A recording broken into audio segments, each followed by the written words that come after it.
Hello guys. তো আজকে নতুন মেশিন একটা ভোল্টাসের মেশিন ইনস্টল করতে গেছিলাম। তো গিয়ে দেখলাম যে মেশিনটা খুলে দেখে নিলাম যে ঠিকঠাক এসছে কি না বা কোথাও ভেঙে টেঙে গেছে কি। কারণ মেশিনটা চেক করে নেওয়া খুবই দরকারি। কারণ কাস্টমার বললে তুমি পরে আমার নামেই দোষ দিয়ে দেবে। তো ওই জন্য আমি মেশিনটা খুলে আগে চেক করে দেখে নিলাম। তো মেশিনটা খুলে দেখলাম যে ঠিকঠাকই আছে, মেশিনে কোনো প্রবলেম হয়নি। কেন, কোম্পানি থেকে ভালোভাবেই তো সিল করে পাঠায়। তো মেশিনটা সেই অনুযায়ী আমরা খুলে দেখলাম যে মেশিন ঠিক আছে। তো এবার মেশিনটা ইনস্টল করা শুরু করবো, তার আগে আউটডোরটা একবার চেকিং করে নিই আমি, আউটডোরে কোনো প্রবলেম আছে কি না। তো সেই অনুযায়ী আমি আউটডোরটা খুলে একবার চেকিং করে নিচ্ছি। আর দেখলাম যে পাইপ সব ঠিক আছে কি না। না, দেখলাম পাইপ ঠিক আছে। তো আউটডোরটা একবার ভালো করে দেখে নিলাম। দেখে নিয়ে এবার আমার নিজের কাজটা শুরু করবো। ড্রিলগুলো আছে, ড্রিল করতে হবে।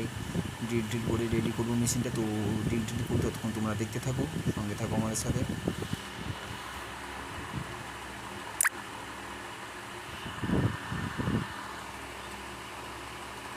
তো মেজারমেন্ট করে প্লেটটা বসিয়ে নিলাম, নিয়ে প্লেটটা ড্রিল করে বসাবো। তো সেই অনুযায়ী ড্রিলটা আমি করলাম, ড্রিলটা শুরু করেছি। মেশিনটা একটুখানি কমজোরি হয়ে গেছে বলে একটু কষ্ট করতে হয়েছে। একটা নতুন মেশিন নিতে হবে আমাকে। তো দেখলাম যে মেশিনটা খুব স্লো কাজ করছে। তো ওই জন্য আস্তে আস্তে করছিলাম। তো প্রায় ড্রিলটা করে দিয়েছি কোনো রকম কষ্ট মষ্ট করে। তো সঙ্গে থাকো। আর তার উপরে তারকেশ্বরে গেছিলাম বলে নতুন ভিডিও দিতে পারিনি আমি, কাজের কারণ কাজেই যাওয়া হয়নি। তো ভিডিও কোথা থেকে পাবো। তো সেইভাবে তারকেশ্বর থেকে এসেছি, তারকেশ্বর দুটো একটা ভিডিও দিয়েছি আমি। তো সেটাও দেখো, তোমরা আমাকে সাপোর্ট করো।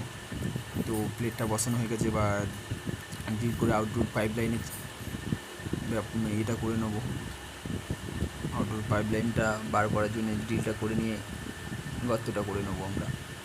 সেই গর্ত করতেই শুরু করে দিই। যদি ইনডোরটা আরেকবার দেখে নিয়ে গর্তটা দেখে নিলাম যে ঠিকঠাক হয়েছে কি না।